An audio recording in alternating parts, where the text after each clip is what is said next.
O projeto Pensar e Fazer Arte do GEP, Grupo de Estudo e Pesquisa em Interdisciplinaridade, e FAFICLA, Faculdade de Filosofia, Comunicação, Letras e Artes da Pontifícia Universidade Católica de São Paulo, tem a grata satisfação de receber nos estúdios da TV PUC a professora Silvia Simone Anspach.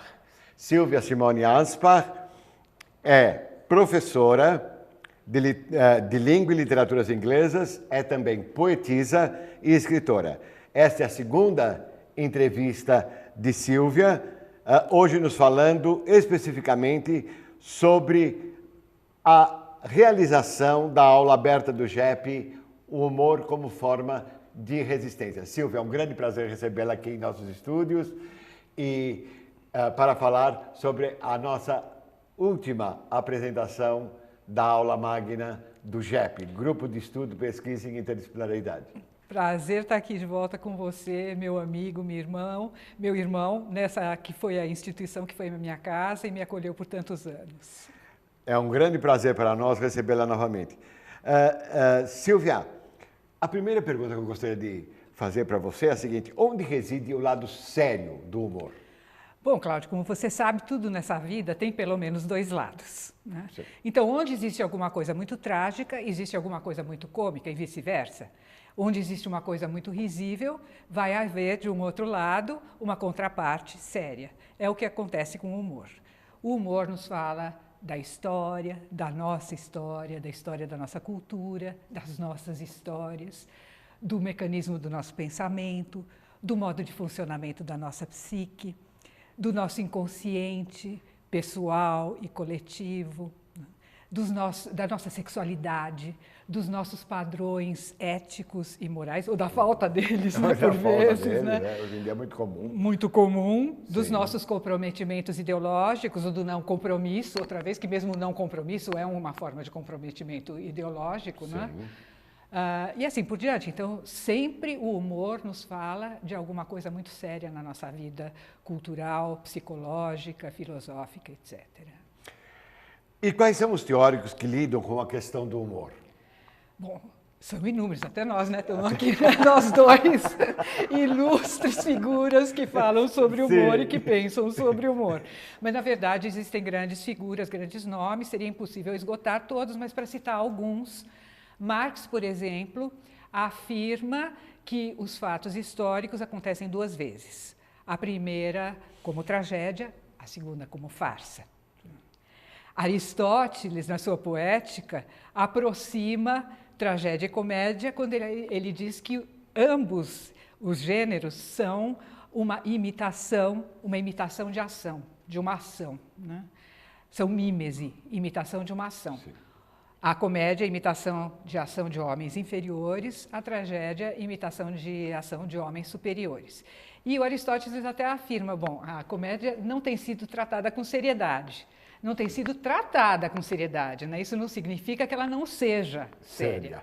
Quer dizer, ele está, de certa forma, inferindo que ela deveria ter sido tratada como ela é, como uma coisa mais séria. E existem teóricos que tratam mais diretamente da questão do humor, como Henri Bergson, né, com seu livro sobre o riso, Freud, com o seu grande estudo, né, seu vasto estudo sobre o xiste e sua relação com o inconsciente. Ele nos fala sobre a sátira, o humor, a piada, tudo e sua relação com o inconsciente, o xiste e a relação com o inconsciente. Né? Max Beerbohm, na Grã-Bretanha, que retoma, de certa forma, Bergson também, e escreve pelo menos 2 ensaios sobre essa questão. Um deles se chama Laughter, o riso, o outro, The Humor of the Public, ou seja, o humor do público, o humor da plateia, o humor da audiência, The Humor of the Public. E quais seriam algumas características do humor brasileiro? Bom, essas características são inesgotáveis porque nós somos extremamente criativos, claro, certo? Claro. Mas, para tomar algumas como exemplo, né, eu vou roubar as palavras, tomar de empréstimo as palavras de Nelson Rodrigues. Nelson Rodrigues diz que a piada é uma invenção brasileira, ela é uma invenção da língua brasileira. E por língua ele não está designando simplesmente o código verbal. Sim. Ele está falando da cultura brasileira, das formas significativas aqui que marcam e caracterizam a nossa brasilidade, né? Então ele diz: a piada é uma invenção do Brasil. Ele diz: não existe nada tão dionisíaco, tão liberador quanto a piada brasileira. Essa piada mesmo que solta tudo, né? Ela é muito livre, muito tipicamente brasileira, tipicamente brasileira, genuinamente brasileira. Então esse é um lado bom do nosso humor, mas existe um lado ruim também, né? Uma outra característica do nosso humor que eu vejo como um pouco negativa. Se um americano tem na porta da sua casa o quê? Uma bandeira brasileira, né? Uma bandeira americana, desculpe, uma bandeira americana, desculpe, ato falho, uma bandeira americana. E nós, pelo contrário, no nosso humor, ou por meio do nosso humor, nós atacamos a nossa brasilidade. Nós temos um sentimento de autodepreciação. O Brasil, você sabe como é que é uma bagunça. Você sabe, Brasil é uma avacalhação. Brasil não é para ser levado a sério, etc, etc. Então tem muito disso no nosso humor. Estou colocando essas duas características só para começar e abrir o apetite, né? Bom. Com relação à questão. Eu gostaria de avisar o telespectador que todos esses pormenores foram muito bem mostrados na aula magna, o humor e a resistência. Qual é a inter-relação entre o humor e a ética? Bom, o humor e a ética deveriam caminhar lado a lado. Aliás, atualmente nós temos uma série de cartilhas e ditames daquilo que é politicamente correto, né? Sim, mais do que aquilo que é ético, né? Estabelecendo até onde a gente pode ir, até onde a gente pode transgredir. O humor, muitas vezes, se baseia e se calca no preconceito, porque ele compõe e se fundamenta em caricaturas, visões caricaturais das pessoas, das situações, das coisas. E quando a gente trabalha com essas caricaturas, a gente pode chegar a transgredir certos limites aceitáveis eticamente e chegar ao desrespeito. E a gente caricatura o quê? Muitas vezes ou se caricaturou por muitos anos. A sexualidade das pessoas, a homossexualidade foi vista como piada, a raça, a nacionalidade, e tudo isso através dessas cartilhas do politicamente correto atuais se torna bastante problemático, né? Você não pode chegar e falar: um negão fez isso e aquilo, e depois fazer uma piada com a raça negra assim abertamente, né?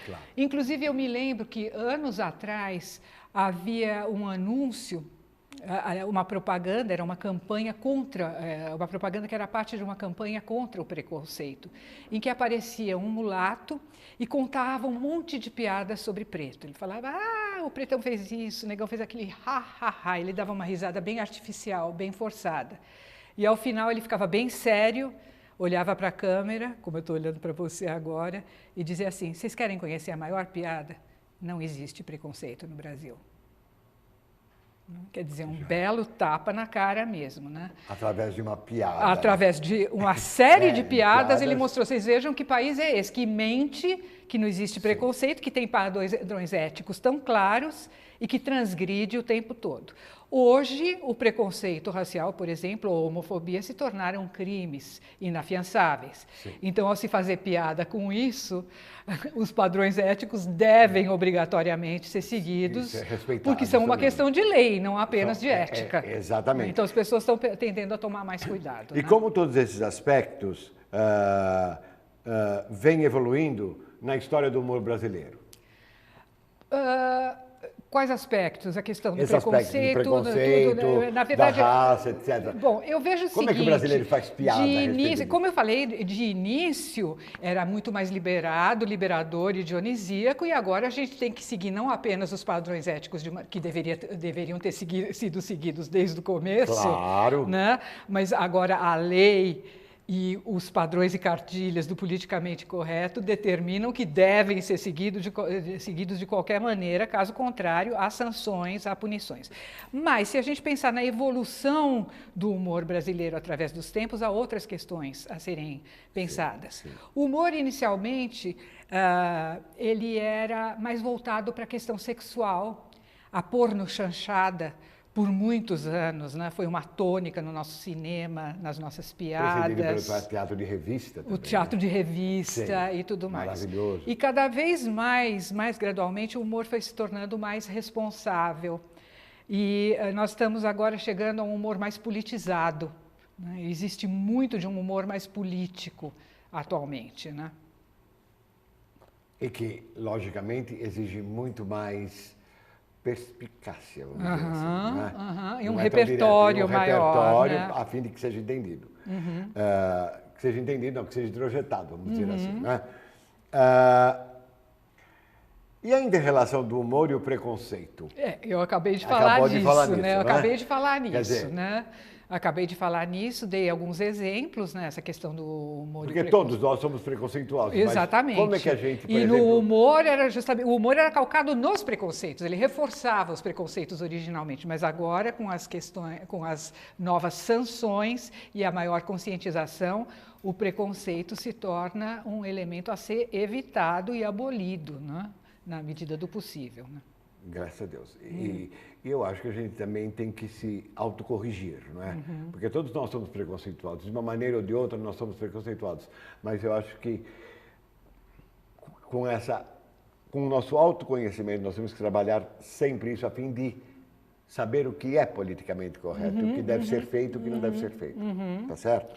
Isso é uma coisa bem interessante que você colocou, porque o Luiz Felipe Pondé, num dos livros dele, que eu não me lembro do nome do livro, mas é maravilhoso, um livro de crônicas, ele diz, essa questão do politicamente correto, ela é muito superficial, na verdade, porque, na verdade, como você falou, a gente já deveria saber o que é correto. Isso é uma questão moral e ética, sim, e não de cartilha do politicamente correto. Não adianta, eu diria, elaborando um pouco essa ideia do Pondé, você falar assim, eu não tenho preconceito, né? E eu vou e ponho fogo num índio no meio da rua, como se faz aqui. Exatamente. Né? Ou num morador de rua, também fala, não, ele é só um mendigo. Ou espanca um gay na Avenida Paulista. Então, o que adianta você ser politicamente correto e não ter os padrões éticos para se comportar de maneira adequada numa situação assim? Sim, né? Sim. E a inter-relação entre humor, repertório, cultura e experiência? Bom, como a gente já tinha começado a falar, sem repertório é impossível as pessoas compreenderem uma piada ou fazerem humor adequadamente, né? A relação entre o humor e o repertório cultural é uma relação necessária. Tanto que é praticamente intraduzível o humor de uma língua para outra, porque você tem que traduzir o sistema cultural todo de referências a que aquele humor alude ou se refere explicitamente. Então, eu lembro que por muitos anos a gente dizia, americano é tão tonto, faz outra vez o preconceito, né? Faz umas piadas tão idiotas que a gente não consegue entender. Não, idiotas éramos nós que não conseguimos fazer a tradução do sistema cultural deles para o nosso sistema. Sim. É que o sistema, aquilo que é um código do que é risível para um povo e para o outro, é variável. Muito e o sistema de referências é extremamente complexo e variável. Eu vou dar um exemplo. São culturas diferentes. São culturas diferentes. Eu vou dar um exemplo. Woody Allen, um dos maiores criadores do nosso cinema, acabou de lançar um filme que eu assisti agora essa semana, maravilhoso, que é o Blue Jasmine. Maravilhoso filme. Esse filme, ele todinho é calcado sobre um sistema de referências que é o sistema teatral norte-americano. Ele é uma releitura poética, belíssima, do bonde chamado Desejo, de Tennessee, A Streetcar Named Desire, do Tennessee Williams, né? Uma das peças uma das peças clássicas e é considerada a peça do século XX, a maior peça do século XX por muitos, né? Se uma pessoa vai ver esse filme do Woody Allen e não assistiu ou não leu Ou A não leu o Streetcar filme, Named Desire, ela não vai entender quais são todas as referências que ele faz. Claro. Outra coisa, o Woody Allen trabalha com Freud o tempo todo. Os filmes dele sempre se calcam em algum sistema de referência. Muita gente diz que Woody Allen não tem graça. Não é que ele não tenha graça. Ele você precisa de um repertório que possibilite. Ele tem erudição Claro, demais. claro. Sonhos Eróticos de uma Noite de Verão, Verão, belíssimo. A Midsummer Night's Sex Comedy, baseada em Sonhos de uma Noite de Verão Verão de de Shakespeare. Ele se baseia em Dostoiévski, Crime e Castigo, pelo menos 2 vezes. Uma delas no filme Match Point. Quem não leu Crime e Castigo, boia. Não entende. Poderosa Afrodite, Tragédia Grega. Sim, Né? sim. The Sleeper, Mayakovsky. Né? Então, Zelig. Ele se baseia em toda a tradição do documentário e num dos maiores filmes da história, que é o Cidadão Kane, e assim por diante.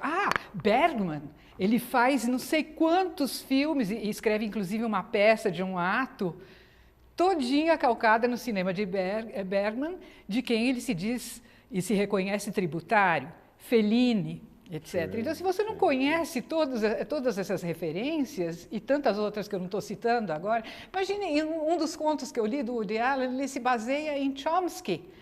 E nas árvores, né, da linguística gerativa, que nós linguistas sabemos o que é, e eu jamais esperaria que o Woody Allen...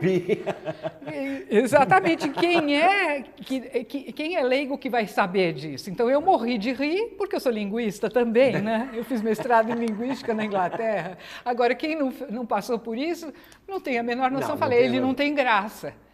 Então, a culpa não é dele não ter graça, a culpa da falta de repertório. Existe um humor, então, mais refinado, vamos dizer assim. Muito mais refinado, que exige um repertório a fim de que você consiga penetrá-lo, não é? A fim de que você consiga entrar, não é? E realmente compreender e achar prazeroso, ou do lado, como você disse, do lado de sombras ou do lado de luz, não é? Porque nós somos paradoxais, não é? E da seleção feita para você construir a aula, o humor e a resistência, que características emergem? O que você usou? Como é que você fez? Em primeiro lugar, você está sendo bem modesto. Não fui eu que fiz essa seleção, né? Quem fez a seleção prévia foi você. Depois eu fiz alguma pós-seleção e coloquei algumas sugestões a mais. Mas nessa seleção de ilustrações a respeito de como se processa o humor, existiram alguns vídeos que eu acho que merecem menção especial. O primeiro deles é aquele que se refere à experiência sexual de Dercy Gonçalves. Maravilhoso. Né? É uma entrevista com a Dercy Gonçalves em que ela fala de uma maneira bastante galhofa da sua primeira noite e da sua experiência sexual. E todos no programa da Hebe. No programa da Hebe Camargo. Hebe Camargo entrevista, ela dá muita risada, todas as outras mulheres presentes morrem de dar risada, e, na verdade, aquilo que a Dercy coloca é extremamente sério, triste e trágico. Em primeiro lugar, ela diz: desde que eu me conheço por gente, desde os meus 10, 12 anos, eu era chamada de prostituta. Aliás, ela não usa a palavra prostituta, ela fala PU, etc. mesmo, né? Ela fala a palavra chula mesmo. Então, se alguém me chamava PU, ela já fala, eu, né? Então, como se fosse muito engraçado. Gente, uma menina de 10, 12 anos ser chamada de prostituta de uma maneira chula ou não, é uma coisa extremamente trágica. E outra vez, de acordo com os padrões atuais do politicamente correto, inaceitável. Né? Nós estamos falando aí de prostituição infantil, estamos falando de pedofilia. Prostituição de incapaz. E de incapaz, né? Claro. De incapaz. Uma coisa seríssima. Depois ela relata a primeira noite dela como uma coisa horrível, né? Medonha, e ao final, e todo mundo se esborrachando da maneira como ela conta aquilo que ela mesma, outra vez a autodepreciação, ri da própria tragicidade da sua experiência, né? E no final ela conclui o programa dizendo que O amor verdadeiro, eu nunca tive a Ela só oportunidade de teve homens para conhecer. negócio, para fazer negócio. Ela só teve homem para fazer negócio. Então, Isso. todo mundo dá risada daquilo que é não cômico e sim trágico. Voltamos ao começo da nossa entrevista aqui. O cômico tem a sua contraparte séria. Onde há muita comicidade, há muita tragicidade. E é exatamente isso que é mostrado nesse programa. Existiram outros programas que a gente selecionou. Foi a Dona Bela, por exemplo. Da escolinha do professor Raimundo, né? Que aparece, ele só pensa naquilo, o brasileiro só pensa naquilo, só pensa em sexo, o que se refere à imaturidade sexual do brasileiro em termos de humor, né? Que é um humor vulgar, rasteiro, barato, que quer dizer assim, o brasileiro é mais sexualizado porque fala mais em sexo. Primeiro que falar mais não quer dizer fazer, nem fazer bem, fazer bem. Não é? E falar demais muitas vezes é sinal exatamente do contrário. Do contrário, né? claro. E falar de uma maneira tão vulgar e tão rasteira também, eu acho que é sintoma de alguma coisa que não vai tão bem, talvez, né? Eu acho que a gente devia pensar um pouquinho nisso. A outra coisa, a escolinha do professor Raimundo, em geral, outros episódios que a gente escolheu, incluindo esse, mostra uma sátira ao sistema, uma crítica ao sistema educacional, a meu ver, bastante trágica. Né? Salário. O salário do professor, ó... Não, ainda diminuiria mais hoje em dia. Poria assim, ó. O salário é isso. E o volume de serviço? O aluno é um idiota completo, né? Aparece como um idiota completo e não como um sujeito a ser educado, um educando real, um ser humano completo. Né? Então... eu acho que existe um elemento, outra vez, bastante sério, bastante trágico. Aí, se a gente ri do sistema educacional que não é levado a sério, não, né? Que deveria ser levado a sério mesmo. Né? E outra, o bom aluno é o cara mais inadequado, é o desmancha-prazeres, é o ridículo, claro. É o palhaço, é o que se veste mal, é o que tem um óculos desse tamanho, isso, etc., com cara de nerd e tudo mais. Não é? Ou seja, está tudo errado. Né? Está tudo errado, completamente. Tudo errado. Né? Bom, a educação brasileira em 58º lugar ontem, né? Está otimamente classificada e espero que as autoridades continuem a fazer a mesma coisa que estão fazendo até hoje, não é?